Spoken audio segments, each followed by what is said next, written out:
Welcome back to the Warehouse Podcast. I'm Tyler. I'm Jesse. And I'm just happy to be here. I'm Eli. We've had some technical difficulties in the setup today. So Eli might sound a little different today than he normally does. We've had to, kind of go, not old school necessarily, but we've had to abandon his computer entirely. So, Well, the hilarity in all of this is that the computer just came back to life. So wow. I might now be able to actually pull up the outline on my phone or on the computer rather than trying to juggle the Zoom call and the whatever. Yeah, there's irony here because for those, longtime listeners may be aware, but people, if you've just learned about us, Eli, between Jesse, myself, and Eli by far has the most technical job of the three of us. He does very scientific and complicated things day to day. But just that HP laptop he's got, or I don't know what brand it is, but Lenovo, something like that. No, it's a Microsoft Surface Pro. Oh, okay. The one Tom Brady throws on the sidelines. Yeah, that's right. That's right. So now maybe we've learned why he throws them. They won't boot up properly. Yeah. They just won't support his podcasting, desires. Yeah. So something about the Florida air and Microsoft Surface is incompatible. But yeah, we are back. We've beaten the technology, and we were recording an episode for kind of the first time during the proper off season. I know it's been a while. The World Series is behind us. Astros are now world champs. Shout out Trey Mancini. Yeah, well, that's true. That's an important shout out, I feel like. Definitely. I would agree. Yeah. I mean, for us in particular, Mancini, of course, but there are a few other shout outs, What other shout outs are there? Well, I think Dusty Baker is a big one. Yeah. That's a good one. And then, I mean, I know they're the Astros, but there are a lot of people on that players on that team I like a lot, Yeah. It's just the way it is. They're good. The one thing I have to say about it, I cannot remember any time, and granted, I'm only 27 years old, so it's not like I have this expansive baseball history, but I cannot remember a time when somebody hit 3 home runs as impactful as Yordan Alvarez's 3. I don't know. It was a walk-off bomb, a go-ahead bomb, and a go-ahead bomb. And he's an amazing hitter, and he was just asleep at the plate the rest of the time. I was going to say, He didn't have a very good series, but he did, I guess, in retrospect, but just day to day, it wasn't very impressive. But yeah. No. But lefty on lefty taking a ball 450 to dead center is a spectacle. Against Alvarado, too. Right. Yeah, at 99 miles an hour. Yeah. He's a special player. He's arguably the best hitter, just hitter in baseball. I think that's a reasonable thing to say. Yeah, no, there's an argument to be made. I've been saying that for a long time. I've really liked him as a hitter ever since he was a rookie. So yeah. And the trade that the Orioles, I wish that the Astros got him in, was kind of a minor deal. I think there was a tweet surfacing from 2016 when he got traded that was another minor deal for the Astros. Astros send Josh Fields to the Dodgers for your minor leaguer Yordan Alvarez, and it's that was a huge deal. So kind of with we're going to talk about the offseason today. Little deals can become big important deals 7 years in the future. So just it's important. Or in the case of the Orioles, big deals can become little deals also. Well, and we kind of have we're going to talk about. Yeah, exactly. Right. Unfortunately. Thank goodness we have Dean Kramer still. That's true. That is true. And we actually had some news just come across the wire. I see here that the Cleveland Guardians' Terry Francona has been named AL Manager of the Year. Oh, come on. Brandon Hyde has finished second. Stupid. That is crazy. Oh, no. Stupid. I've broken news to both of you. I thought maybe you guys had seen it. I actually had not. I forgot. Eli's on his phone, so I can see it now. Yeah. Well, I swiped down, got the notifications. Francona was the guy I mentioned in a few conversations ago. I was like, yeah, I don't think he's gonna win it, but this guy warrants some attention. And then, of course, he won it. So Yeah, that's a bummer. wow, yeah. Jesse said, "I hate when I'm right." Yeah. Well, Flipped his hair. I mean, I did mention him, but I think I was pretty clear. I didn't think he was going to win it. Although the one thing is, this stuff is so political, and Francona does have the name recognition around the league, and I don't know. I think that None of plays it matters. I think it plays a role, definitely. I think, and his team did the best of like the finalists. You know, Right. I don't know when the voting actually happens, but Before the postseason. the Guardians were very good. They were very good. Yeah. I mean, they're in the worst division in baseball, but they were good.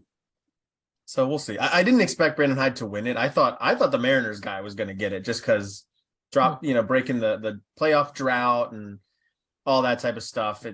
That plays well, but Jesse was right. I was going to say we were all wrong, but Jesse was right. So we're getting I gotta say we're getting we're not doing very well with our off-season award predictions and stuff like that. It's been frustrating with yeah. I mean, I'll be honest, like we record those shows and have predictions, and I feel like I immediately forget the predictions I've made, so I can't necessarily tell you how well I've done or haven't done. But I was thinking about Mateo with that comment, and I'm not even sure Urias came up in our conversation. No, he came up.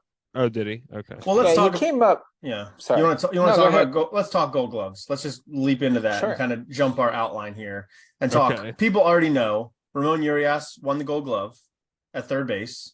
Now, Eli, do you want to give your thoughts on that? Because I think that was kind of a surprise to most people. Yeah, I mean, we had talked about it, and I had said I think he's a great candidate for the utility one, but just like because of the size of the body of work, he didn't have as many innings over there as other folks did.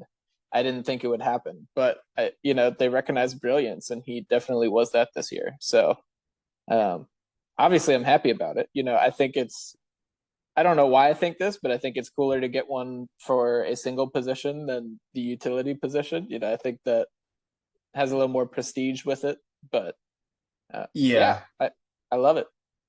Yeah, I mean, it's interesting, like, because he did become the Orioles' everyday third baseman, but he wasn't. Just it was Kelvin Gutierrez at the start of the season, which is like, that's mind-boggling. First of all, we entered the season with him as the starting third baseman. That's ridiculous. And we finished it with a winning record.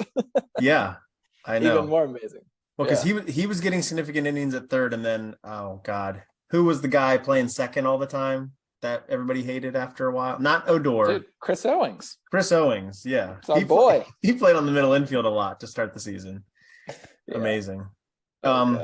He was playing shortstop too. Yeah. April and early May was a rough time in what was an otherwise amazing season. But yeah, the Urias stuff is really cool. It's interesting because I think on paper, if you look at everything, try to be unbiased, I think Urias is the pick at third base. But he's going up against like a guy like Matt Chapman, who's got a little bit more of the main name recognition, historically is a better hitter, although hitting isn't supposed to come into play for Gold Glove. But then you look at shortstop, Jorge Mateo doesn't even get a finalist spot, while being no doubt the best shortstop in the American League, but I would say top 3 for sure. No, Fangraphs wrote an article. So they looked at outs above average, UZR, and DRS. Mm-hmm. They looked at those 3 metrics of all of the qualified shortstops in the American League. Jorge Mateo was the only one in the top 3 of every category. And there was nobody else that was even in the top 5 of every category. Like if you looked at Correa, you looked at Bogarts, and you looked at Pena, all of them were like solid or good in, 1 or 2 of the categories. And Jorge Mateo is like consistently brilliant no matter how you evaluate him. Yeah. Recommend the article. Fangraphs wrote it. And they say in there that these Gold Gloves are not, they snub people all the time. They're like, Juan Soto was a finalist. So you clearly can't take this as the gospel on who's the best fielder. But the fact that this guy was not even recognized as a finalist was just blasphemy. The other thing I want to say about Urias winning is just that he basically got booted from third base the last month of the season when Henderson came up and took over third for the most part. So that's I think Urias was dealing with some injury stuff for a lot of the year. And I think once it became more clear that we were not going to make the playoffs, I think Brandon Hyde was like, all right, like, let's get Henderson some reps at a spot he's going to play, which is like, that's one thing about Urias that, when we're this episode, we haven't said, is going to be mostly off-season talk here in a minute. But I think as the Orioles plan for 2023, Urias's like durability is a relevant like point of discussion when you're talking about, can you pencil him into the lineup every single day? But yeah, I hear what you're saying. It was odd to see a guy who was clearly a sterling defender not necessarily have like a solidified spot in the lineup. All right, well, let's roll into the next topic. So the first portion of the podcast, we want to talk about a couple news items that have hit since we last recorded. We'll try to hit these really quick, and then we'll jump into the bulk of our conversation, which is going to be the Orioles' upcoming and ongoing offseason.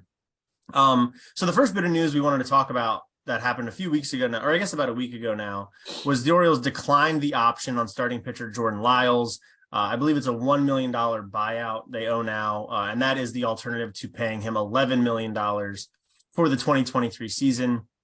I was kind of surprised by the reaction to this move on Orioles Twitter for the most part. I saw a few people putting up like, informal polls that clearly it's not representative of the entire Orioles fan base, but it was basically polls asking like, was this the right move that the Orioles didn't pick up the option? It seemed like in general that about 2/3 of respondents were upset that the Orioles didn't pick up the Jordan Lyles option. And, I just want to talk to you guys about it and do like a gut check. Am I insane for feeling that not picking up Jordan Lyles' option was the correct decision? I think we've talked about it on the pod a few weeks ago now. And I know I've said a few times somewhere online, I don't know if it was Twitter or on Camden Chat or whatever, that I didn't think the Orioles should pick up his option at the price that it is. But Eli, I'll go to you first and maybe ask you, like, what do you think about the Orioles not picking up the Lyles option? Yeah, I mean, I think if I were in Elias's shoes, I think I would end up at the same decision. Lyles was undeniably extremely valuable for us, and I thank him for his contributions. But the fact of the matter is that he's a back of the rotation starter on a competitive team. We're at a point now.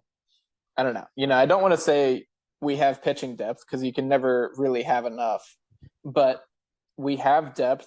We've got 4 guys in Wells, Bradish, Kramer, Hall, all these guys who really we haven't even seen what they can do across a full season in a rotation. And then on top of that, Means will come back eventually. You expect to add 1 or 2 guys. Grayson Rodriguez is coming up. So, the rotation is full. We have innings covered. And if you want a back end of the rotation kind of piece, you can go pay $6 million for it on the open market rather than, the $10 million extra beyond the buyout that we were going to have to pay Lyles. So I think that it's really again, Lyles absolutely fought for us all year and was incredibly valuable as we had a young, pretty inexperienced bullpen. Him coming in and eating 6 or 7 once every 5th day was just wildly valuable. But I think that, the one qualification I want to make to all of this is that if the Orioles eat that $10 million and just sit on it, and don't necessarily reinvest it anywhere else, then I take issue with that. But, assuming that money will go, I think it can be better spent. And I think we can get more value for $10 million than Jordan Lyles. Yeah, I think that's a fair point. I mean, just to look at and Jesse, I'll get your take here in a second on it, but just to there's been a couple moves already this offseason. Free agents are starting to sign, and kind of the most significant starting pitcher to sign so far is Tyler Anderson, who was an all-star last year, had a career year for sure. So this is not representative of his entire career, but over his career has a 4.16 ERA, averages like 120-ish innings per year. Just signed with the Angels for 3 years, 39 million. So an AAV of 13 million. Like, would you spring for an extra 2 million to get Tyler Anderson, who I think you could say is probably a slightly better pitcher than Jordan Lyles? I don't know, but it kind of, in my mind, it sets like, okay, that's sort of the standard for a mid-rotation type of pitcher. Is Jordan Lyles worse than that? Probably. So yeah, you hopefully theoretically reinvest that $11 million or $10 million difference somewhere else in the team. But Jess, what are your thoughts on the Lyles decision?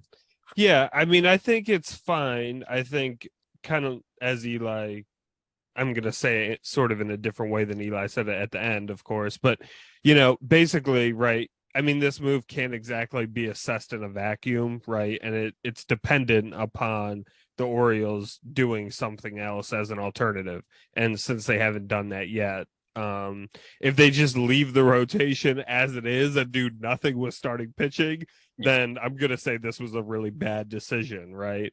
But if they turn and find an alternative, as I imagine they will, and they find, maybe even not a back of the end rotation, but maybe even a front or a 3-starter or a 2-starter or something like that, that would be nice. If the Orioles chose to do that, then I'm more than happy with the decision. But obviously they're going to have to do something with the starting pitching to complement this decision. Yeah, I think that's totally fair. And that kind of seems to be the gist of a lot of people online. I'm curious, and we'll talk about this in our off-season expectations here in a minute. I've thought for a while the Orioles could potentially bring Lyles back on a smaller salary. Kind of talking to Eli's point about pitching depth. You can never have enough pitching depth. I wouldn't be mad at Lyles coming back on like a $4 or $5 million deal, but I don't know. Are you guys of a similar thought there, Jess? I guess I just think the only thing I would say about that is Lyles sort of is locked into a rotation spot if you sign him. You're not going to have him, filling some other sort of role for the organization, right? Like he would be a starting pitcher. And the only thing about that is, does that sort of inhibit, the Bradishes, the Wells, Eli didn't mention both too, right? From potentially getting a rotation spot. So that's, I think we need to sign another starter, but I'm thinking more a front end starter rather than another back of the end starter, because we haven't, I think we can make it, the 4s and 5s, I think will be good with for the season. We need to upgrade the front of the rotation in my eyes. Yeah. I mean, I'm curious if they would do both things, but because I think once you get that top level guy, you're not going to go then get another like a 3. You know what I mean? I think I could see them getting a 5 or or something like that. But to Lyles is like, in his defense, I think he could go sign with the Pittsburgh Pirates and get a starting rotation spot and make around what he made last year. So why am I going to take less than that? Like, I've got a career to think about too. I'm not all about the Orioles winning baseball games. I'm about paying my bills. I mean, you know what I mean? So, I think he's got his bills covered for a while, but right. So that's an interesting thing. But I think Elias said as much about Lyles is that they'll continue discussions with him and see if there's an agreement to be worked out. But I'm happy with the declining of the option, and we'll see what happens from here. Another news story: Adley Rutschman, we learned earlier this week, finished second in the American League Rookie of the Year voting. Second place behind Julio Rodriguez of the Seattle Mariners and in front of Stephen Kwan of the Cleveland Guardians. Rutschman received just one first place vote, it sounds like. However, what's kind of the most significant to the Orioles' current situation and future is that second place finish gives Rutschman a full year of service time. So rather than him kind of having, like 3/4 of a year that he did this year, he'll get one full year. So he'll get to free agency a little bit sooner than I guess originally anticipated. But what do you guys think about him finishing second, Jesse? Do you think Adley Rutschman was the second best rookie in the American League this year, or was that the proper decision? Yeah, definitely deserving of it. Yeah, I mean, I think he slotted in right where he should have, behind Rodriguez, but ahead of everybody else. Yeah, I mean, I felt like yeah, Pena was a little far down on the list, which was a little interesting, especially being a shortstop. But there were some other, like, the rookie class this year was stacked. It was really good. And but because Rutschman's a catcher and because he's, as good as he is, it definitely made sense for him to get second. Yeah, I think that's fair. Eli, what's your thoughts? Yeah, I think that I agree with it, is the synopsis. I think that Adley definitely has some hidden value, that we see in, like, seeing the improvements of the pitching staff and seeing the improvements just like in how the clubhouse seems to operate, on a day-to-day basis. Like, we see these guys on the field and people naturally gravitate towards him. And not that folks on the Mariners don't gravitate towards Julio Rodriguez. Like, he's clearly a super charismatic dude, but I think there is value that is not necessarily captured in the statistics that Adley has, partially due to his role as a catcher, partially, I don't know, partially because I'm biased and I love him, but That's fair. yeah, I think that the race for first place was closer than a lot of people gave it credit for. And, the fact that Adley did get one first place vote, I think speaks to that a little bit. But yeah, I guess in the end, J-Rod did it for a full season. Hit a couple more home runs. He was stealing bags, played great defense in center field. You can't argue with it. The guy was phenomenal. And you gotta show respect. Yeah, absolutely. And Rodriguez had the home run derby performance as well. And I think definitely, like, his numbers on a stat sheet are a little more eye-popping than Adley's. So yeah, I think it's totally valid, and it works out for both of them. They both get full year service time. Well, Rodriguez would have gotten it anyway, but the Orioles will not get pick compensation for Rutschman because he didn't start the year in the big leagues because of an injury. So that's a bummer, but well, it'll be interesting to see if this influences potential contract negotiations with Rutschman this offseason, something that maybe I'll talk about in my offseason plan here in a moment. All right, let's talk Rule 5 protections. Just before we recorded, they released that the Orioles had protected 5 players from this year's Rule 5 draft. Those 5 players are pretty expected. Maybe one surprise: Grayson Rodriguez, Joey Ortiz, Seth Johnson, Drew Rom, and Noah DeNoyer. So Rodriguez and Ortiz, I think, were no-brainers. Seth Johnson is maybe a new name for a lot of us, but he's the player that the Orioles got from the Rays, if I'm correct, in a trade earlier this year. It was the Mancini trade, and the Rays were involved, and that's how the Orioles got Seth Johnson. Drew Rom, left-handed pitcher who played at AA and AAA last year, was, I think, a draft pick in Dan Duquette's final draft with the Orioles. Looks like kind of a fringy sort of fifth starter kind of mold there, but always valuable to have in the organization. And then Noah DeNoyer is really a relief-only prospect that the Orioles sent to the Arizona Fall League this year. His numbers don't look great, but his regular season was pretty good. The Arizona Fall League numbers, that is, don't look great, but he was pretty good during the regular season. And again, kind of always useful to have sort of those guys at AAA that you can potentially bring up to the big leagues. A couple notable people that were not protected from the Rule 5 draft: catcher Maverick Hanley, outfielder Robert Newstrom, infielder Adam Hall. Those two both were left unprotected last year as well, but we did not have a Rule 5 draft last year. Kyle Brnovich, Garrett Stallings, and Zach Peak, all 3 of them are pitchers. Brnovich and Peak are both injured right now and need Tommy John, so they're going to be out all of next year. And then Stallings was acquired from the Angels, another one of the pitchers acquired from the Angels. So those are kind of the notables left unprotected. Eli, are you surprised by any of that? Did that go kind of the way you expected it to go with the Rule 5 protections? Yeah, pretty much all of this was right in line with what I thought would happen. There were, I guess, the first 3, Gray Rod, Joey, and Seth Johnson, were all pretty easy locks. Drew Rom, had, like you said, always been kind of looked at as fringy stuff, but he put up a surprising number of strikeouts this year. He was effective throughout, got the promotion in Norfolk and continued it. And then Denoyer, yeah, I mean, I think it was a Baseball America article, it was a baseball something, maybe Baseball Prospectus. But while he was in the fall league, which I should also qualify, the fall league is a super hitter friendly environment. So, hitters love going to the Arizona Fall League. They just tee off. But yeah, Denoyer, I mean, he, was talked about as having major league quality stuff. Scouts were liking what they were seeing from him out there. And I think all 5 picks are the logical choices, and I really don't have too much to say about it.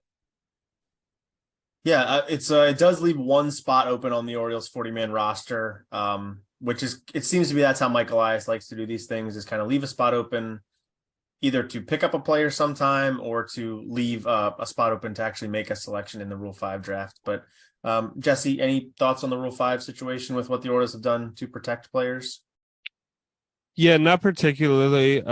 We've talked about Newstrom in the past, so we'll see what happens. But I think, whether he would be able to survive an entire season on another team on the major league level, that's kind of a big question mark. No, but I mean, I think it's pretty standard. I mean, I also think it speaks to, sort of the depth of the organization that, there are people on this list that we were leaving off, and, they're not exactly easy decisions for the front office to make. So. Yeah, I feel like the names to watch, Hanley, that was a name that for a while people were thinking might get added, but it seems like the Orioles prefer to go the veteran route when it comes to backing up Adley, so not super surprising there. Adam Hall used to be a big prospect name for the Orioles. That's kind of faded. The 2 guys getting Tommy John, Brnovich, and Peak will be interesting to watch, because a team could take them, just hold on to them, and then the following season they'd have to meet the Rule 5 protections, like keep them on the big league roster for the whole season, but we'll see. And then finally, just a couple of quick roster moves. The first one is, I think, the biggest, arguably. The Orioles designated Yusniel Diaz for assignment, and he refused the assignment to AAA as is his right, and he is now a free agent. Kind of a big deal. He did get 1 plate appearance with the Orioles last season, but everybody knows Diaz as the centerpiece to the 2018 Manny Machado trade that Dan Duquette pulled off. He was one of 5 players that came back in that trade. Certainly the biggest deal or the most important one at the time. It just didn't really pan out for him. Injuries. He really struggled pretty much from like day one in the Orioles organization, and that continued even when Mike Elias took over. So you can't necessarily blame player development on that. He just kind of it didn't work out here. But Jesse, any last thoughts for Yusniel Diaz's career in the Orioles organization? Not exactly. I know he struck out his 1 at bat he had with us, just for a little context, unfortunately. No, I mean, he was a prospect I was excited about for a long time. I was excited for the bat. He definitely showed glimpses, even in the minor leagues, of his potential, I guess. But as you were saying, it never worked out. It was never consistent enough. And yeah, the fact that he was such a high prospect and he almost didn't even make the major leagues with us, like even as an audition. I mean, that kind of speaks to his struggles he's had with us. And a lot of it is due to injuries, but the Orioles aren't, in the business of, well, we'll just promote you anyway because it wasn't really fair that you got injured. So, yeah, it didn't really work out for him. But I mean, the fact that he's going to be a free agent, I mean, maybe, I don't know, maybe some team out there will give him a chance. But yeah, I mean, he's 26. Not probably not the end of his like Major League Baseball affiliated career. He'll latch on somewhere. Right. I mean, I was excited for him as recently as spring training. He like had a really good spring, I remember. But then, yeah, it just didn't happen this year. Eli, any thoughts on the dearly departed Diaz? Yeah, the only thing that I want to point out is, Diaz signed with the Dodgers for $15.5 million out of Cuba. They, in signing him, blew over their threshold and had to pay 100% tax. So the Dodgers paid $31 million to get this dude into their organization. And he's like basically a failed prospect. And I just want to make sure that as we get into off-season expectations and start talking about, like what positions to look at, that people understand because you have a prospect does not mean in any way, shape, or form that they are a future big leaguer. Like Yusniel Diaz was a top 100 prospect, was like, was lauded as having 5 major league average tools. It's like, I mean, this is like the reality of dealing in prospects, and it's something we should understand. Like as we work through a rebuild, the reason the Orioles have tried to hoard so much talent is because they are aware that some of it won't work out, and B, like can flip it for major league talent that they do understand, and like have seen that this person is a major league player. The sure bet is always the person who has already done the thing. So, yeah, I feel like you're trying to lay some groundwork for a future. I'm laying groundwork, and believe me, the train will roll right over. Fair enough. I went to spring training last year and I saw Yusniel Diaz hit an absolute bomb, and it was pretty cool. But now, our hopes and dreams continue to rest on Dean Kramer, and I don't know. He's living up to him. He's been good. Yeah, yeah. I mean, the trade might not be all terrible. I remember back when they were making that deal. I feel like it was Dustin May's name got thrown around a lot as like a potential target, and it sounds like the Dodgers were like, no, that's not happening. Yeah, I think they weren't going for that. So, and now in retrospect, I get why. Although he's had injury things, but clearly very talented. So yeah.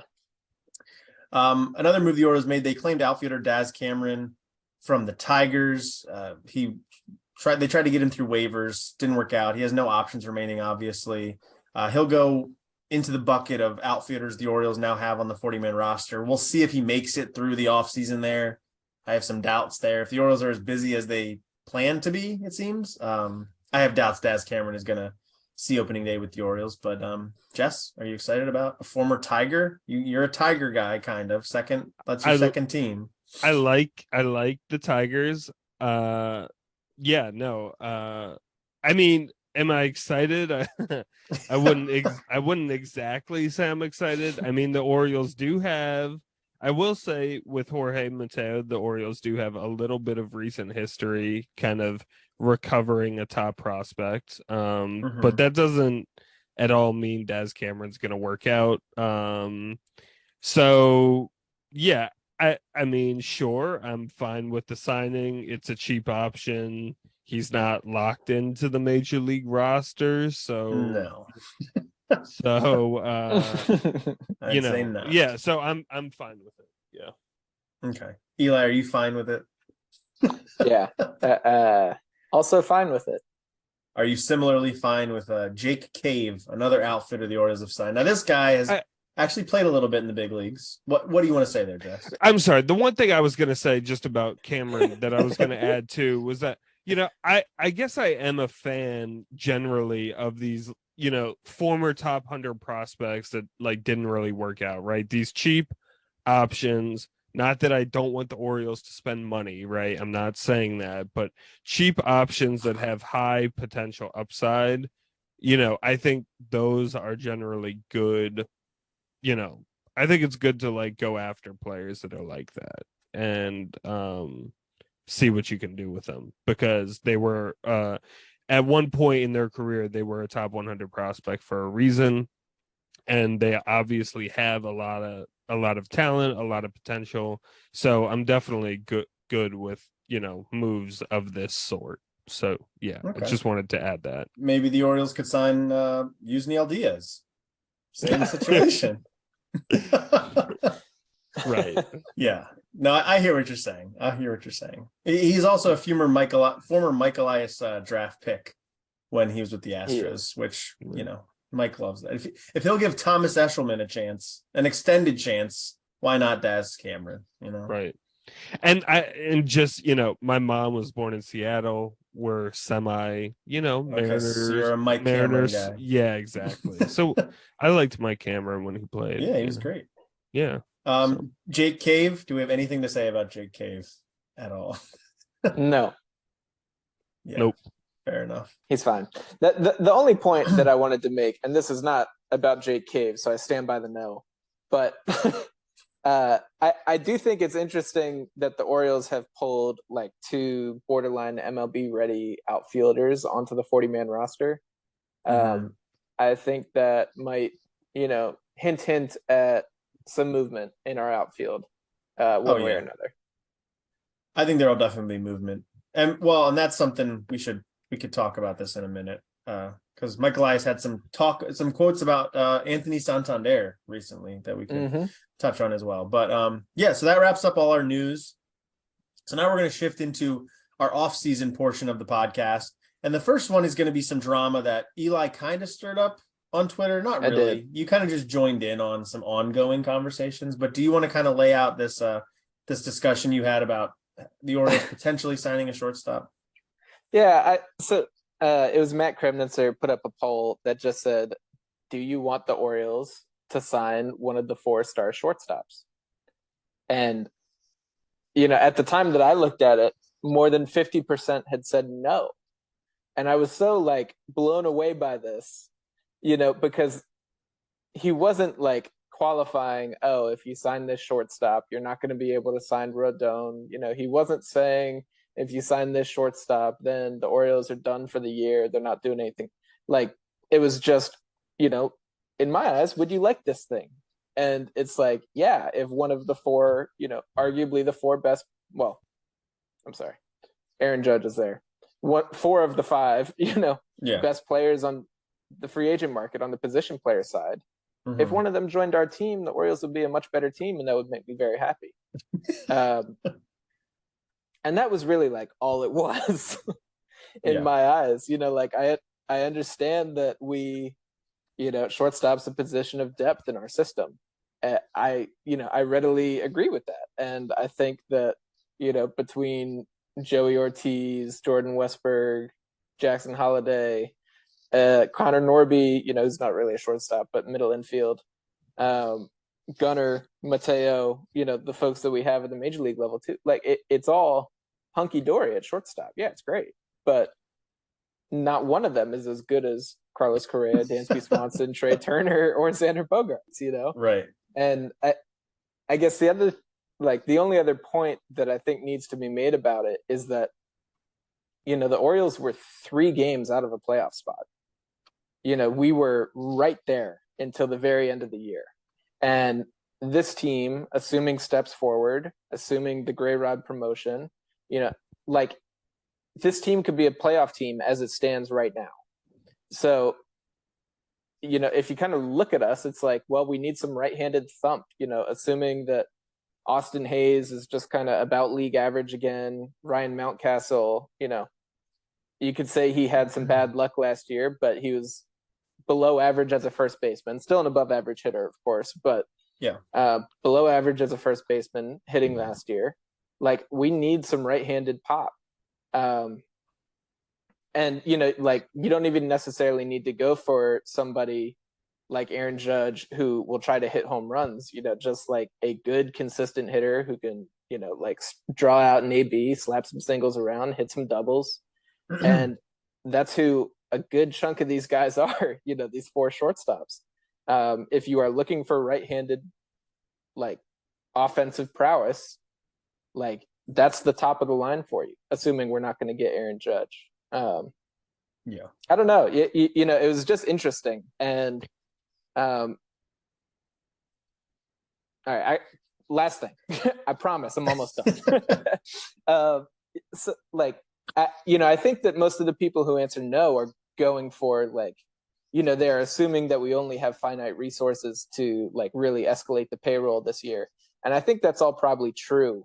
But I think that we don't need to make that excuse like for the owners. They need to be like, I don't know, kind of beholden to us to explain why we are not going all in next year. The way that I looked at it, the example I gave was you could sign Jacob deGrom for $45 million a year, Carlos Correa for $35 million a year, and Brandon Nimmo for $20 a year. And our payroll would $20 a year, sign it up. Get him down. I was gonna say, yeah, go ahead. Maybe sorry. violating some labor laws there, but that's true. Our payroll would still be lower than it was in 2017. Yeah. If we signed those guys for a total of $100 million a year. And I think that if we do that, and we like trade a couple prospects for Pablo Lopez or one of the guys that we've been talking about all year, this is a World Series contender. Sounds like a playoff team for sure. Right. Seriously. I mean, if you make those moves, like that lineup competes with anything in the major leagues easily. And I don't know, like that $100 million and that like equation there was not considering inflation, was not considering like the actual just revenue growth that the Orioles have undoubtedly had. I think it's really like, I don't know, kind of a travesty that, Orioles fans aren't like expecting for us to go all in. And aren't even like hoping for it. Like I think we should be hoping that the Dodgers grow some of the best talent in the major leagues. They have consistently one of the best farm systems in the major leagues. But they will go out and they will get Mookie Betts and they'll sign him to $360 million over 12 years. They just signed Freddie Freeman for, like 165 over 5. Like they'll go out and they'll go hard for these guys because they make their team better. They're in on Judge this offseason. Yeah, they're in on Judge this offseason. Like it's ridiculous. Yeah. Could you imagine? And if we got one of those guys, the Orioles fans would be perfectly content. We did our job. If we signed one of them in 5 or 10 years, the Orioles fans would be completely complacent and just be quiet and be like, no, you did it, Yeah, and like, I don't know. The Dodgers are going to keep doing that. So if we want to go to a World Series, you are going to be staring down a lineup that Mookie Betts leads off, and then you get Aaron Judge, and then Freddie Freeman follows them up, and then Max Muncy, and like you're going to face these star-studded lineups if other teams are going in and you aren't. Yeah, I mean, so it's interesting because, like, if you view the two juggernauts right now, like the AL juggernaut as the Astros and the NL juggernaut as the Dodgers, although I don't know if you can totally make that argument. Like they get the most wins every year. So if you make that, like the Dodgers and the Astros take like two pretty different approaches, I feel like, to team building, where the Dodgers buy all the bats. They'll buy every bat and they'll just develop the arms like crazy. And then they'll get lucky, or they'll sign some like middling free agent like Tyler Anderson, and he'll have a 2.5 ERA out of nowhere. Or Heaney. Andrew Heaney. Yeah, Heaney. Yeah. Like, and then the Astros kind of do the opposite, where they don't really buy any bats. They develop all the bats, and then they sign arms. They develop arms too, but like they'll get a Justin Verlander, or they got Garrett Cole a couple years ago. They traded for him, but Greinke, we'll try out that former Cy Young winner this year. Like, let's just see how it goes. But I feel like where Orioles fans are coming from when they say like, no, we don't want this shortstop, is they try to put themselves in like the Mike Elias mindset, which is Mike Elias is from the Astros, and if the Astros don't do a thing, then the Orioles aren't going to do that thing. And so I've seen that a lot of comments is like, I forget, I wrote some article on Camden Chat and somebody was like, yeah, but the Astros don't do that. So like, if we're following that mold, like the Orioles aren't going to do that. And I think that's a bad argument. Jesse, you want to say something? Yeah, I think I also wonder if there's some Chris Davis PTSD involved in this as well. There could be, yeah. I mean, I'm serious about that because I think what also, goes through the minds of fans is if we go all in and we spend a bunch of money on this player and that player does not perform well, then the complete operation was a bust, and the Orioles are going to be right back to where we were in 2017 and beginning the rebuilding process all over. And it doesn't have to be like that. You know, we could go sign a really big star, a Carlos Correa, a Xander Bogaerts, you know, or a Turner, or, you know, Swanson, right? We could sign any of them. And if they don't work out, we can have a contingency plan that allows us to still be competitive. You know, even without them, you know, and it's unlikely they're going to be a complete bust. You know, probably they're just going to underperform like our hopes or our expectations, but it's unlikely they would like be bringing negative value like Davis did, right? So, but yeah, I think overall, yeah, it doesn't, just because we're spending a bunch of money on one player or one superstar doesn't mean our entire winning formula is completely dependent on that one player. And I think you have that evidenced with all these guys we have now. We're still going to have Adley, you know, we're still going to have Gunnar Henderson. All the pieces that made us successful this year are still going to be there, even if the superstar that we sign doesn't do as well as we want them to.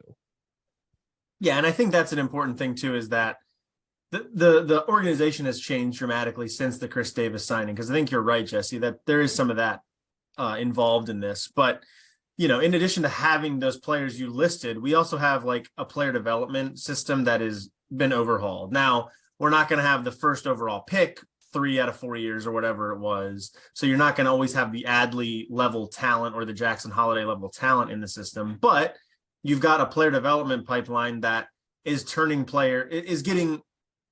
players hit their ceiling, I guess. Like Kyle Bradish is a good example. When the Orioles got him, the talk around him was a middle relief prospect. Well, now he's like a legitimate starting pitcher in the big leagues. Now, yeah, he's had his ups and his downs, but like Kyle Bradish is a major league starter. Like that wasn't the expectation when they got him, and they've turned that around. So yeah, I think Orioles fans need to have a little bit of like pride in what they're doing here.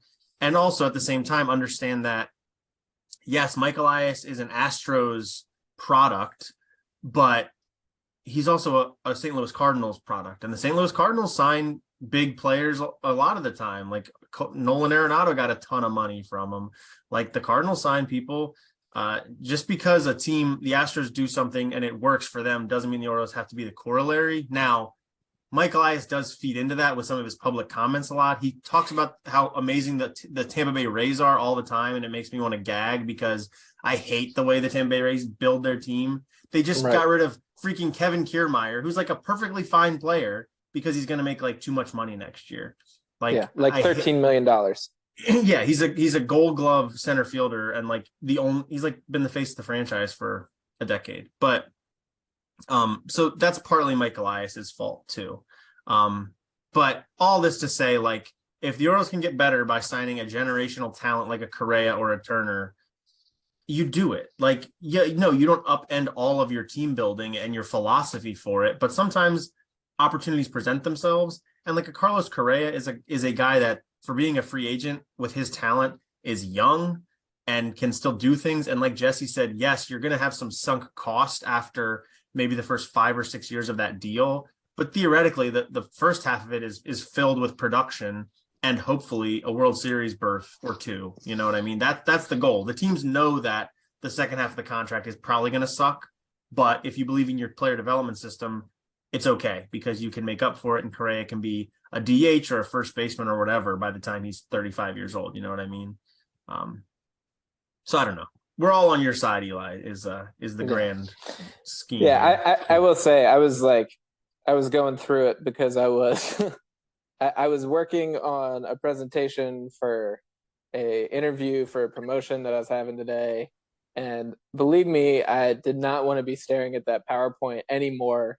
So I was like, let's go fire off some tweets, and stumbled across the poll. So yep. was on having a little bit too much fun with it. But yeah, I think the point stands. Like, and another thing that people were saying was, they would prioritize other positions. And like for me, yeah, I think a top of the rotation starter would undoubtedly be a better investment for us. Yeah. But the question was not, would you rather? The question was, do you like this? And I was like, yeah, I like that. That, I don't know. It's definitely like, any one of them would be hugely beneficial to our team. And I think that's all it's got to be. I don't think that this is predominantly what explains the results either, but maybe people just fell in love with Jorge Mateo this last year and they just want him to be our shortstop, or or they love Joey Ortiz or Jordan Westburg in the minor league system and they want them to be I don't know, but I was as big of a Jorge Mateo fan as anybody on earth.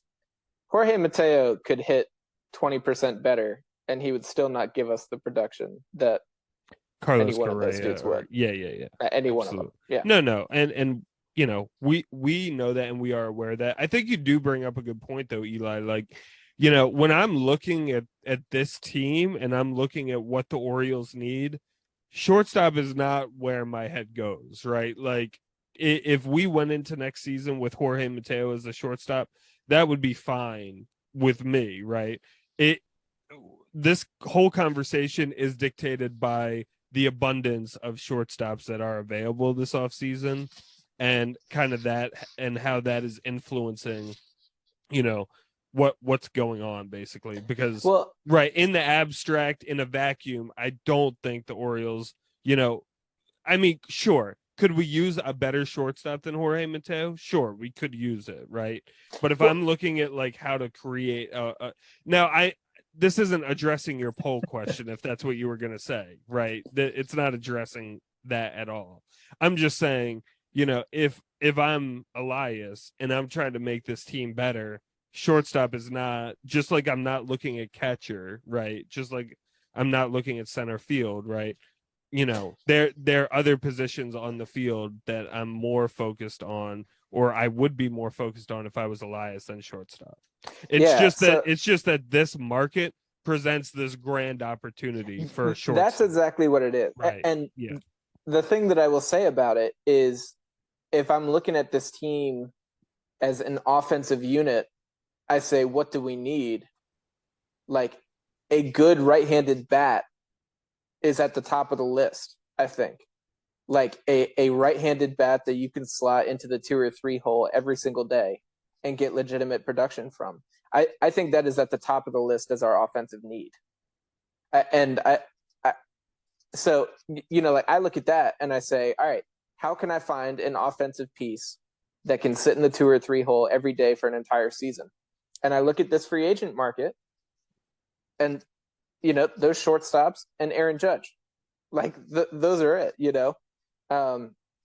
and granted, maybe Dansby is a little bit worse than a 2 or 3 every day, but right. The other 3 undoubtedly hold down that spot. And so I think it's a combination. Like, I don't know, you look at the Phillies. Like, the Phillies went out and they acquired Kyle Schwarber, Nick Castellanos, had Harper with a broken arm. And, and they're like, where are you putting all these DHs? And they're like, I don't know, but honestly, we're going to make it work. And then they go into the postseason, they're hitting bombs and they make it to the World Series. Like, they went out and they got pieces to augment their lineup and it worked. I think that, like, that's not necessarily the perfect formula, but they took advantage of the opportunities presented to them. And in this case, like, I don't know, Jorge Mateo moves to second base. He still provides a lot of value.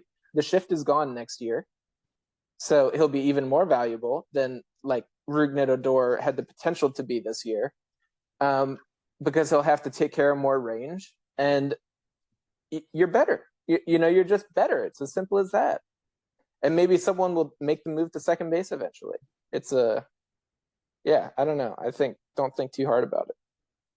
Yeah, no, I think that's totally fair. I mean, yeah, it's just, Mike Elias is a very like methodical. I mean, the thing is, we haven't seen Mike Elias manage an organization once the team is good. You know, we've seen Mike Elias build a team, and it could be different than like what Dave Dombrowski does, which is Dave Dombrowski just spends money, man. Like that's what Dave Dombrowski does. He goes and he sells, trade the prospects, sign everybody. Yeah, I mean, and the Phillies, it's nice to have Zach Wheeler and Aaron Nola at the top of the rotation. Like, the Orioles got to figure that out too. But yeah, I mean, if the opportunity presents itself to sign a top tier shortstop, you do it and you figure out everything around it. Because back to a point you made earlier is like, prospects are prospects. You can't just assume Jackson Holliday is going to be up in 2024 and be a stud. Like, hopefully he is, and you figure that's a good problem to have too, and you figure it out. But yeah, I think we're all in agreement on if the Orioles can get one of the top shortstops, they should go do it.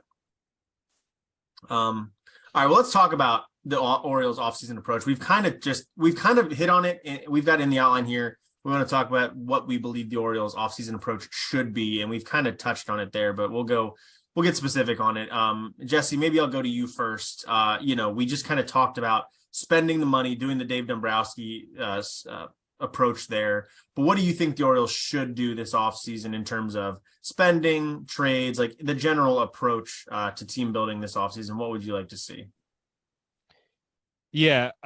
So, I mean, I think I don't know. I think it's a combination of everything. Definitely. I think there are some pieces on our team that I'm comfortable trading away. I think that the Orioles should make some splashes in the free agent market. Obviously, we have Elias's comments that seem to indicate, we're not going to make as big a splash as I would want. But do you want to say what those comments are? Because some people might have missed them. I know they're on the outline. Yeah. Do you want? I can read them. So there's a bunch of Mike Elias quotes here that we can kind of layer into our conversation. But more recently, Elias said that he plans to take incremental steps forward, which is a boring sentence. And then he said, we're not going to go from 0 miles an hour to 60 miles an hour in one off season. Now, there are other quotes here that he had said earlier during the GM meetings, which I always forget about the GM meetings because they're not the winter meetings. They're different than the winter meetings. But it's kind of just like teams play footsie with each other because free agency hasn't started yet, and it's all kind of weird. But he also said that I think we view this as a time to hopefully make a few major league acquisitions that will increase our chances of making the playoffs that we narrowly missed out on. He also said that, where was it? Our priority, hopefully, if we're able to do it, is to bring in an established starter for one of the, let's say, top 3 spots in the rotation. And then he also said we want to bring in 1 or 2 talented position players that'll boost the lineup. So that's kind of all the Mike Elias talk recently. So Jesse, go back to what you were describing there. Yeah. So, it just seems like it might be a little more of a tepid off season than we're hoping for, even though he is acknowledging, we are going to make some moves. And they sound like, to me, in my estimation, moves in the right direction. And sort of moves that I would have visualized, at the end of the Orioles at the end of the Orioles season, right? Mm-hmm. So no, I mean I think it's good. There were I mean, I don't know.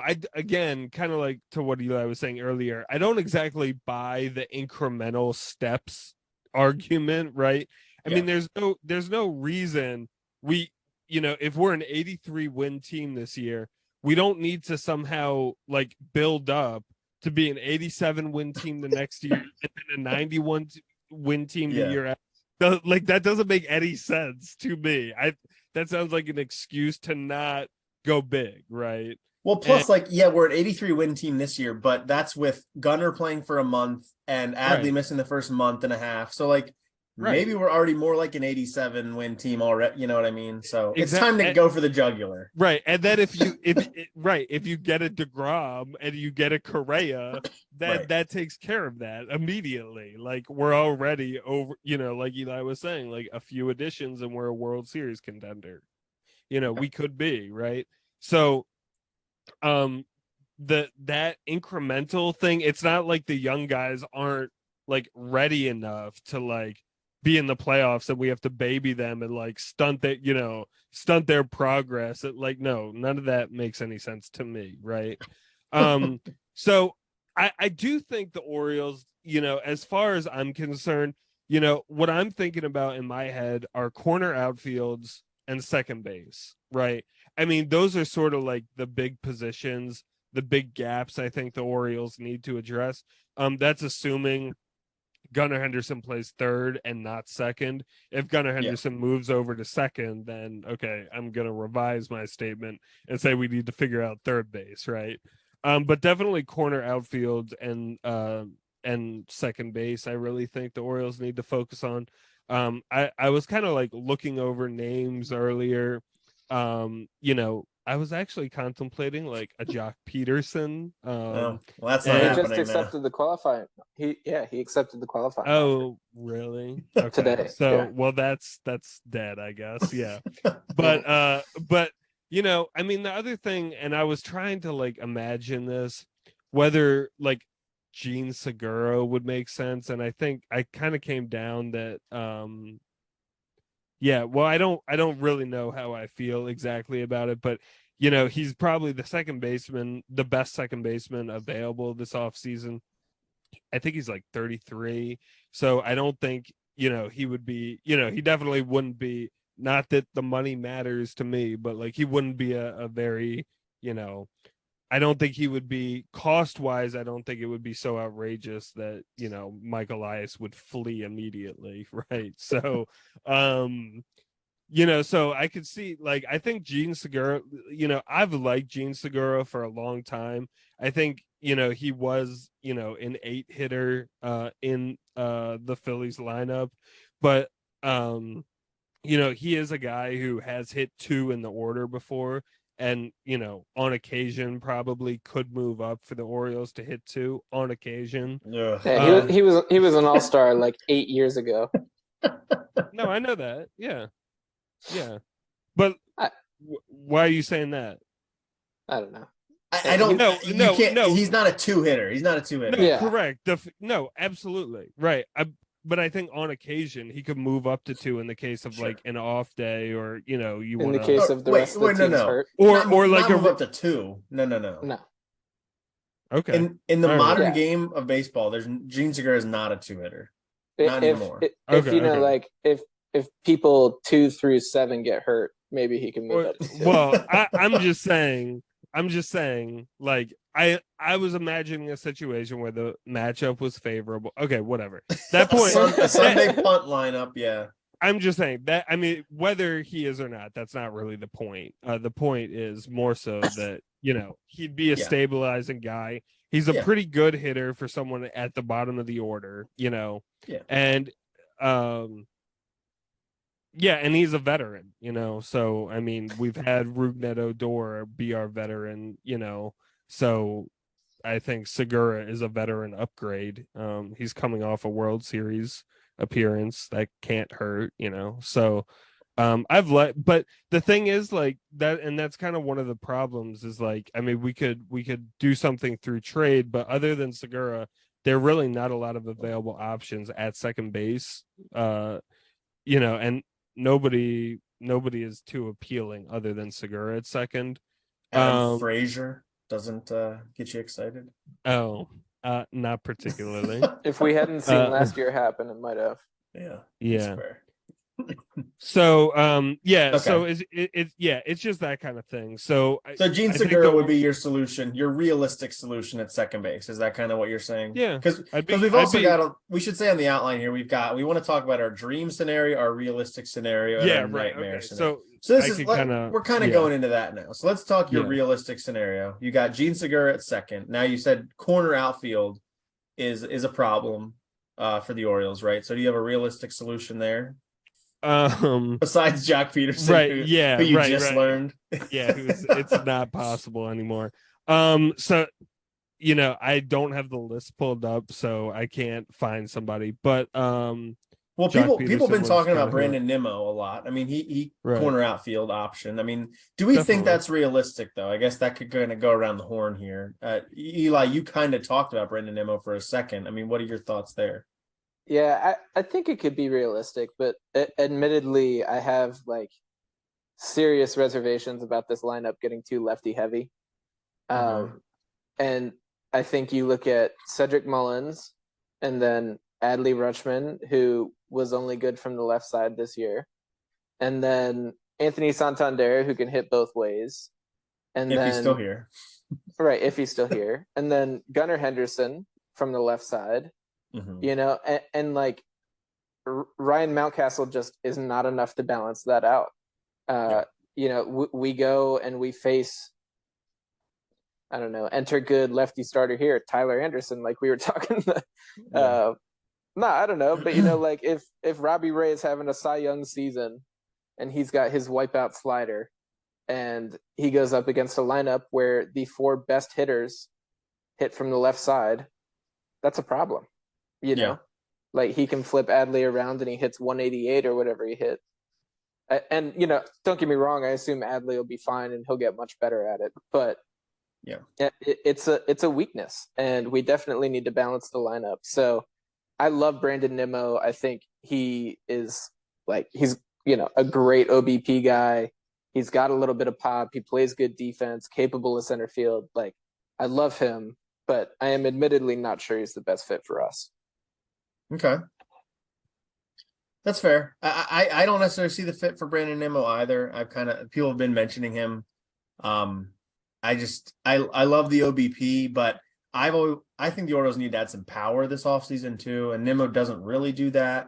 Good player, I think the Orioles also need like a legitimate top of the like. I like Cedric Mullins. I don't think he's like a leadoff hitter on a really good team though. Yeah. So I like Nimmo in that regard, but yeah, Nimmo feels like you're right. It becomes too left-handed heavy, and I don't love the fit for the Orioles at the price he's probably going to be. Right. So I think I'm with you on that. And to your point, Eli, too, is like the fact that Ryan Mountcastle is sort of the hitter he is, the fact that he is capable of striking out, that that sort of thing, that makes him as the right-handed stabilizing bat not as stabilizing, right? Like a better right-handed hitter that made more consistent contact would be a better counterbalance to all the lefties, and he's not that guy, right? So yeah, this is a name I'll throw out there, and it doesn't really necessarily fix the power, but it's somebody that I'm intrigued by because he had a good season. Does not come with the qualifying offer and the draft pick stuff because he was traded midseason, and that's Josh Bell. Now, switch hitter, good on base percentage guy, struggled in San Diego, but I don't know. There was a lot going on there. San Diego's a tough park to hit in. Because I have thoughts about getting Ryan Mountcastle out of the lineup a little more often. Like, I like Ryan Mountcastle, but I don't know. There's something about Ryan Mountcastle that like concerns me, that I don't think he's necessarily a fixture at first base for the Orioles long term. And I know there's people on Orioles Twitter that love him. He hits the ball really hard. But there's just something about Mountcastle that doesn't quite sit right with me. So I'd love to have like another option at first base, DH, especially if they trade Anthony Santander. Well, go ahead. Sorry to cut you off. That's exactly what I was going to say is Bell, Mountcastle, and Santander don't fit on the same team. Right. Sorry. Go ahead with what you and I just like his on-base percentage stuff. He's a career 351 on-base percentage. I think the Orioles need to improve in that department because we still kind of have some of those old vestiges of the Duquette era of guys that just don't really get on base at the rate you need them to. And I don't think Josh Bell is going to be that crazy expensive. And I just think he's a bat that automatically makes the Orioles a little bit more formidable. And he hits from both sides. So it doesn't necessarily solve all your problems because the power is not quite what you would expect from a 6'4", 260-pound dude. But I don't know. There's something about Josh Bell that intrigues me. I'll say. Yeah, I don't hate it. Okay. My one name that I want to throw out there. Very tepid response from the room. No, I like Josh Bell. I don't know. I feel the obligation to throw a name out there now. Yeah. How do you guys feel about Mitch Haniger? Is he a free agent? He is. I don't know. That he was with the Mariners last year, correct? Yeah, he so was. Make your case for him. Well, I don't know. Career 811 OPS, 335 OBP, so solid. 476 slugging in his career. Definitely hits for pop. Has had a 30 home run season. How many was it exactly? 39. Yeah, looks like he was hurt last year a little bit. Yeah, he gets hurt a lot. That is the downside to Mitch Haniger, but you could buy low because of that and hope he just gets healthy. I mean, I will say he had some freak accidents. He fouled a foul ball straight down, and it came up and ruptured his testicle, and he missed I think 4 months of a season because of that. So he's had some unbelievable luck. I'll say, oddly enough, I witnessed that happen to a guy I played baseball with when I was younger. God. It was practice, and he was doing batting practice, and he fouled the ball straight down. Wasn't wearing a cup, and it looked painful.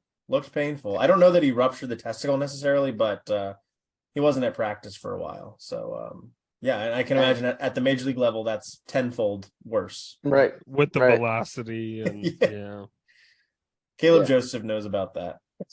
We remember from back in the day. Yeah. Okay. I don't know. I like the right-handed pop, and if he can stay in the lineup, he'll be very nicely stabilizing. And I would happily make a 1-for-1 swap of him for Austin Hayes and just stick him in there every day. Wow. Well, can I also kind of question that too? Please do. I'm not really factoring Hayes and Stowers into my analysis very much. I think Stowers, I would like him to have some involvement in the outfield next year. But as far as Hayes goes, I'm not really, banking on him being the everyday left fielder or even the some days left fielder. So, who are you? Yeah. Well, I think we need to go sign somebody, right? Well, okay, so let's get specific then. I mean, so you said about you had Jock Peterson. Well, I'd mentioned, right. If we can work out a trade with the Giants now that he's re-signed with them, that's your option right. A. Well, and the problem is there are a lot of the left field is also sort of a thin position this year. I mean, I don't know. Well, David Peralta is there, but he's 35. Like, I'm not really. And he's a lefty. Yeah, and he's a lefty. I'm not really interested in him. I mean, I was impressed with Jurickson Profar, this past year. I like Profar. Eli's not big on Profar. That's fine. It's the whole thing. So, but yeah, I mean, but even Profar, I mean, Profar is not the sort of player we're talking about. He's a nice, piece to put in left field that, that will not hit for a lot of power. He hit in the top of the order for the Padres, but he's probably not a top of the order guy on most teams. So, I don't even think he's, fits what the Orioles sort of need right now. So, but the rest of it, I mean, I've liked Tommy Pham for a long time, but again, sort of the same situation. I don't exactly think.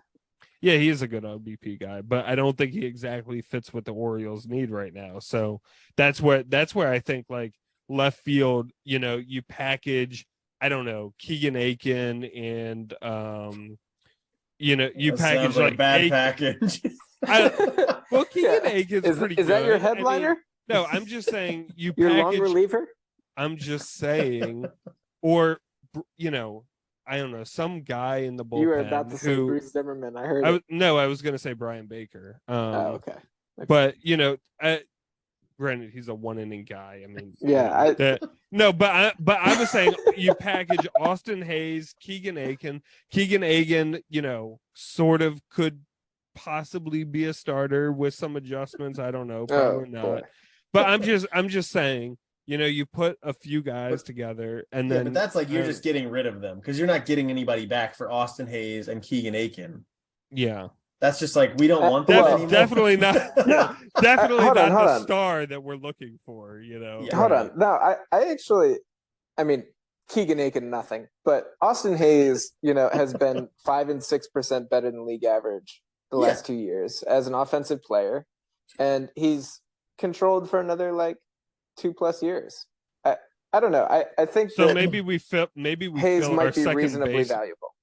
Yeah, maybe we fill our second base needs that way through a trade, I think someone needs a left fielder. I don't know. We need to stop looking at second base as some source of offensive production. Second base will be where we rotate in, Joey, Westberg, whoever. Right.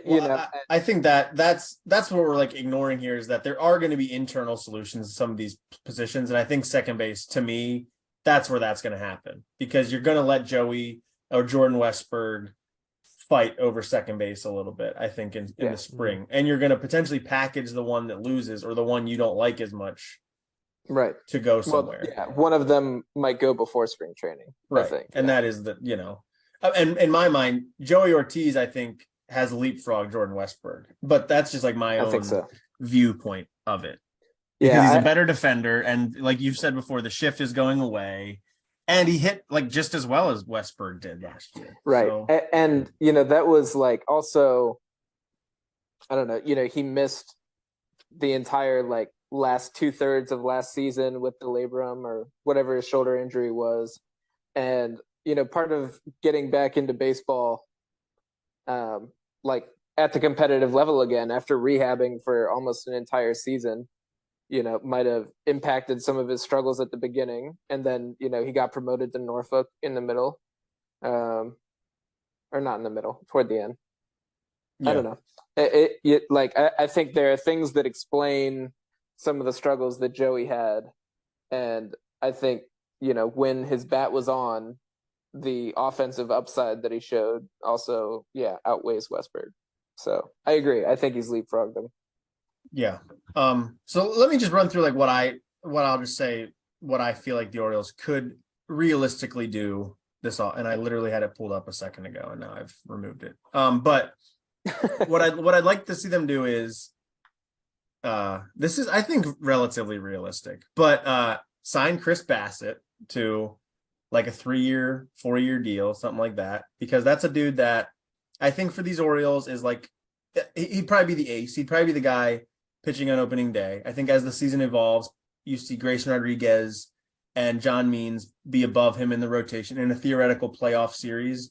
You maybe start them. Maybe you don't start Grayson before him because he's a rookie, but I think he could settle into being your 2 or your 3 as the season goes on and potentially be that for a couple seasons. So I think Chris Bassett is kind of that nice middle ground type of pitcher that the Orioles could get, not spend an arm and a leg on, but a nice addition to the rotation. Then you go big, you get Trey Turner, and you just figure out where he can play on the team. I think maybe you make him your shortstop. Gunnar moves over to third. Joey Ortiz is your second baseman, and Jorge Mateo plays 2 or 3 times a week in a roving sort of utility role, maybe even mixing in some outfield there.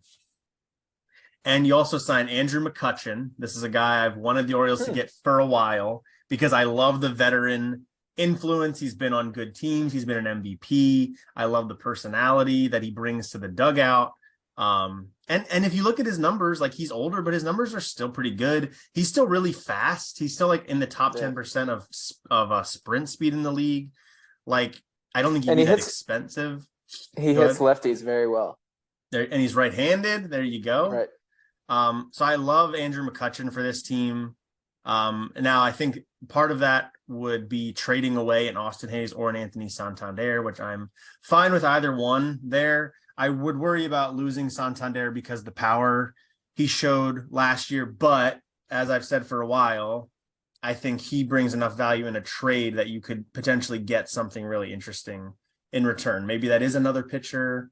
Maybe that's, I don't know what it is, but that's kind of my big three. And then also mixed in there, I'd love to see the Orioles work out an extension with Adley Rutschman of some sort. I don't know what that looks like, but that's kind of my dream / realistic off season for the Orioles. Thoughts? Yeah. Comments? No, I like it a lot. I think that I would slot in Haniger over McCutchen for me. And I think that, I don't know. I like it a lot. I think Chris Bassett, a lot of people talk about him, but I think he is the perfect mid-tier starter for us. He's got an interesting pitch mix. He throws a lot of pitches effectively. And yeah, I mean, he'll be probably $20 million a year. So, and that's more than within our range. Yeah. Yeah, I like it a lot. Jesse, any thoughts? Yeah, I mean, it's interesting. I mean, I think Bassett is definitely an interesting pick. He's definitely good. There are a lot of other, of course, available options, that are out there. I was looking at Jose Quintana, although he is a lefty and we do have Means, so two lefties sort of at the top of the rotation might be a little unusual. I would say people have been talking about Carlos Rodon a lot in relation to the Orioles. I feel like that's a very frequent one. I don't know if you guys have thoughts there. If you want me to give a, like, I don't know, there's the dream, and then there is dream / realistic, and then there's realistic. So Carlos Rodon fits in my dream / realistic. I mean, like, again, the Orioles have an insane amount of payroll space, and we know that they can afford $100 million plus in upgrades on this payroll because they have paid that in the past. So, like, to say what is realistic and what isn't, I think is kind of a, I think we're making excuses for them, but I would love Rodon, and I think that it's quite possible within the Orioles budget. And yeah, I don't know. I think I've settled on Haniger as my right-handed bat that I think would be a good fit. I do like him a lot. Okay, fair enough. I've got three other, or I already said Josh Bell. Two other kind of off the wall thoughts I had. One was Joey Gallo. No, I won't lie. I didn't hate that, and I had the same thought like a month ago. I mean, could you imagine him with the flag court? Yeah. Like, it's the same way that the Yankees thought, but it's like all he's got to do is hit pop-ups. It's like, and he's a good on-base percentage guy historically. Sure. Like recently, and the band shift too helps him. That's true. Definitely. That's a good point. So Joey Gallo is one I've thought about. Now the left-handed aspect of it could be problematic, but good defender. Left field, I think, solves that if he can hit enough, which is a big if. And yeah, I love the bounce back potential there, but I'm sure a million other teams will have that same thought. So I'm not totally sure. He's a little riskier than I would like. Oh, for sure. Yeah, for sure. It would have to be on the right kind of deal, and I don't know that the Orioles are going to be in the mindset to do that. And then the other name I thought about, and sort of that mid-tier but lower than Chris Bassett, is Noah Syndergaard. Go ahead. I actually think that I had him circled on my paper too. No, I mean, I definitely could see the Orioles. I actually think it's realistic the Orioles sign him. I think that he's not going to be that expensive. Obviously, I love that, he's a guy who used to throw 100 and has had to reinvent himself. Become a real pitcher. And I mean, he definitely has his merits. I think, right, kind of like you said with Bassett, Tyler, a 3 to 4 year deal, would make sense. Like a Ubaldo type deal could make a lot of sense. And I wouldn't give him that much. Yeah, maybe not because we gave Yeah. him like 68, but So Fangraphs mean, projects him at 2 like, years, 24 million. So 12 million a uh-huh. year for 2 years. I feel like that seems right. Right. So maybe you go to Yeah. 3 if you got to convince him, but Mm. yeah, I don't think I don't think more than that. Yeah. Because he doesn't throw hard anymore. He doesn't really get a lot of strikeouts. He's more finesse. Still good. Still like a competent pitcher. And he did it with the Angels, who are like notoriously terrible with pitchers that aren't named Shohei Ohtani. So like he'd be a 3 for us, I think. Yeah. I think he would be an upgrade over Jordan Lyles for similar to what you were going to pay Lyles. Potentially not as durable though, so there is that risk. I guess my thing. So he's definitely not my preferred. Like, if I could sign anybody I want with like blank checks, like he would not be the guy I would go to. But I definitely think the Orioles. He's kind of in the Orioles sort of wheelhouse. Yeah. Yeah, I just got excited because that's exactly who my excitement was more about us being on the same wavelength more than it was about my excitement about the Orioles possibly signing Syndergaard, right? Yeah. No, I think there is a solid like middle tier of pitching. You know, like you look at the Taiwan Walkers, the Jameson Tyons, Bassett. Like I think a lot of these guys are reasonable targets for the middle of a rotation.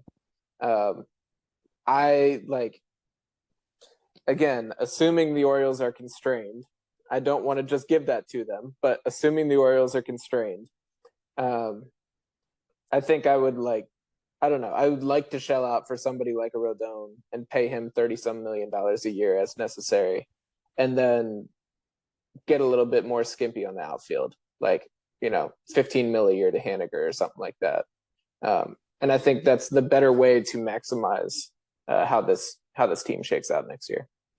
I do just, sorry to go back to your point, Tyler, but the one thing I will say, like, Syndergaard is 30 and he has had injury issues and stuff, but I wouldn't be surprised if he got more than a 2-year deal. Like, the average annual sounds about right for him, like 12 million, but like, I could definitely, I don't know. I would have thought as a 30-year-old, like, he would go for at least a 3-year deal, if not 4. But I don't know. Yeah.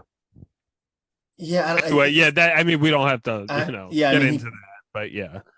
I'm just looking real quick. He didn't pitch in 2020, threw 2 innings in 2021, and then 134 innings last year. So it's like, I don't know. I get that was like just that.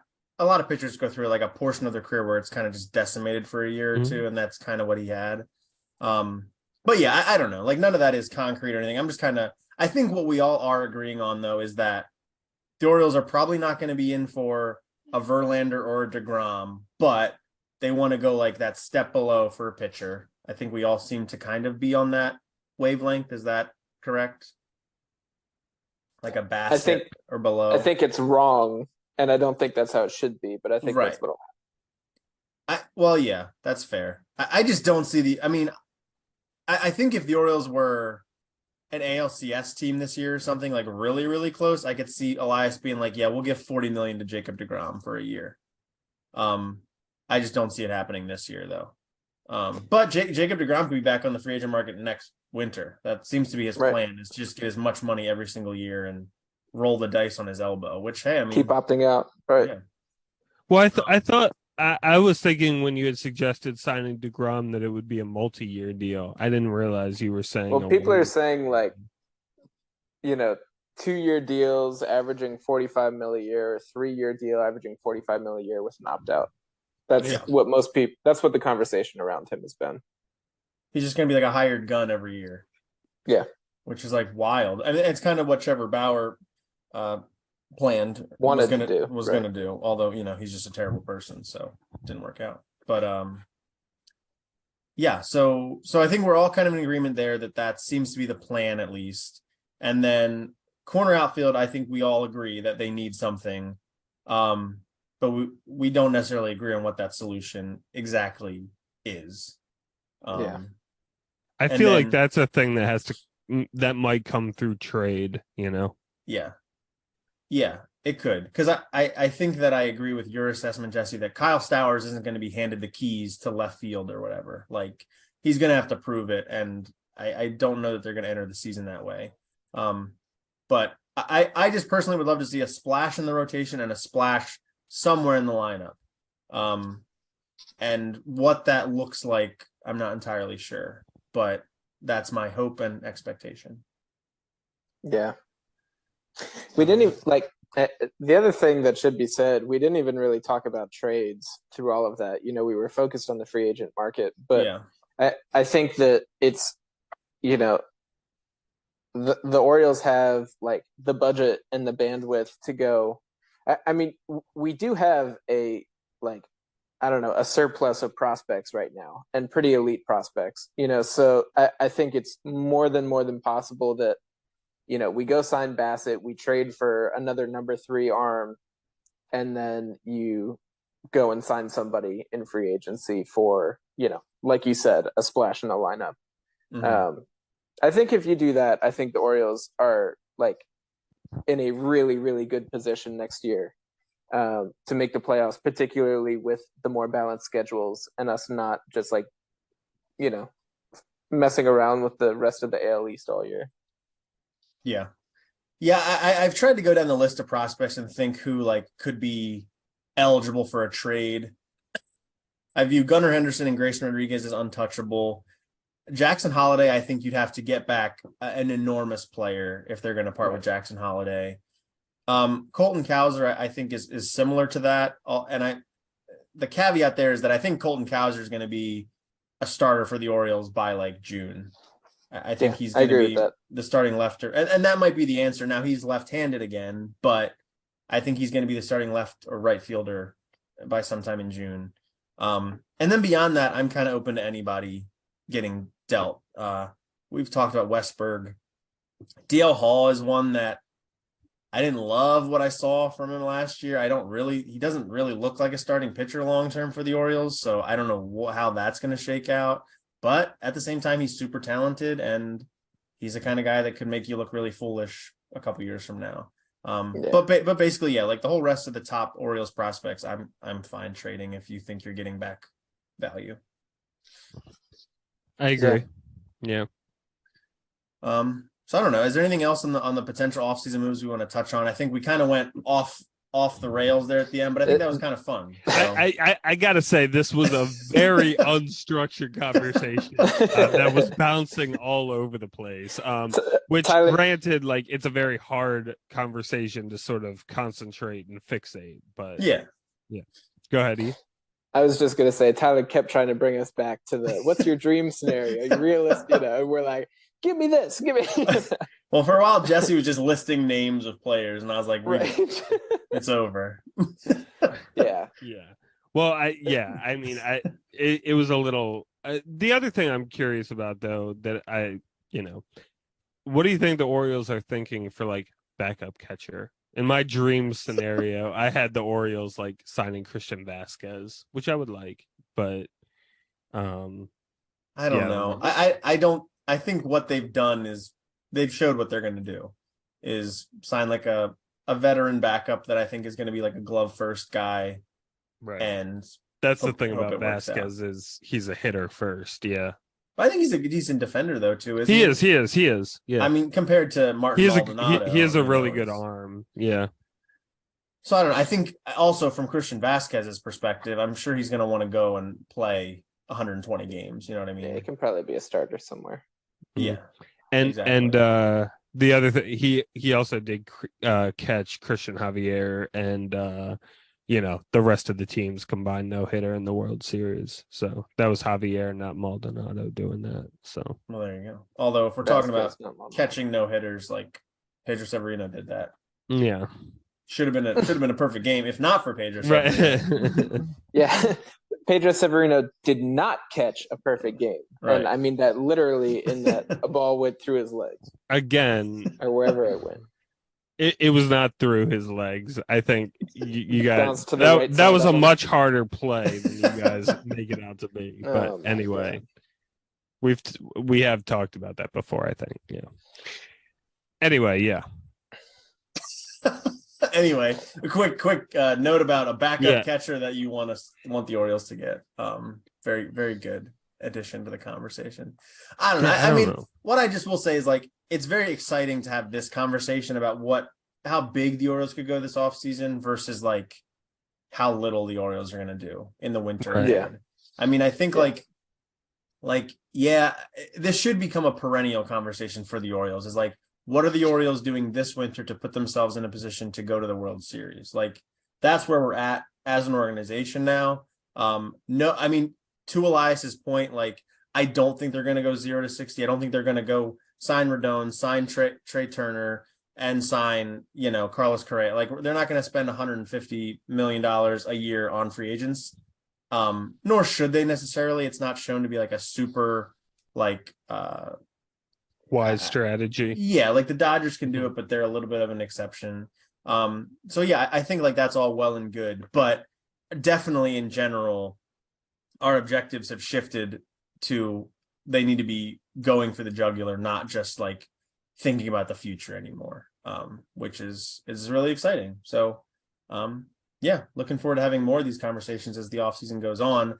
I know our recording schedule will be even more sporadic than normal during the offseason with holidays and just the lack of stuff going on typically. If something big does happen, I'm sure we'll try to get together, even if it's only two of us, try to get together and do a quick reaction to whatever big news it is that's transpired. But yeah, and you'll notice this episode is episode 101. We have skipped episode 100 for the time being. That number is being saved for kind of a little special episode we'll release sometime this year when things are maybe a little bit slower. And it's just kind of going to go over our Orioles fandom, not anything news specific. So keep an eye out for that. But yeah, anything you guys want to mention before we get out of here? I got one more thing. Here we go. Kodai Senga. I meant to bring up the foreign players that the Orioles could potentially get. This dude throws 102 miles an hour, and he throws a forkball. That's not even a pitch that is used anymore in America. That's like straight out of the 1960s. It's the new gyro ball. It's disgusting. If you guys have not heard of him, those of you listening, go look up Kodai Senga. Yeah. I don't know. He's also not tied to the posting system because he went fully through. And he's almost 30. He's just a free agent who throws gas and had like a sub-2 ERA as a starter last year. Jesse, what's your birthday? January 26th. 6th. Okay.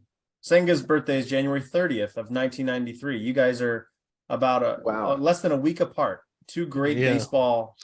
I was going to say his baseball career panned out a little bit more than mine. Yeah. Jesse, what is your social security number and credit card number? I don't think birth date is that personal of information. I know. I just thought maybe we could get some out of him. I don't know. We could. But yeah, I mean, Senga's an interesting one. I never think the Orioles are going to be involved in that type of stuff, but yeah, I don't know. I wish the Orioles would get more involved in that kind of stuff. Thinking back to when Dan Duquette was running things, like the Wei Yin Chen signing was very under the radar, and then that was a great signing. I mean, it was great. Love Wei Yin Chen. Yeah.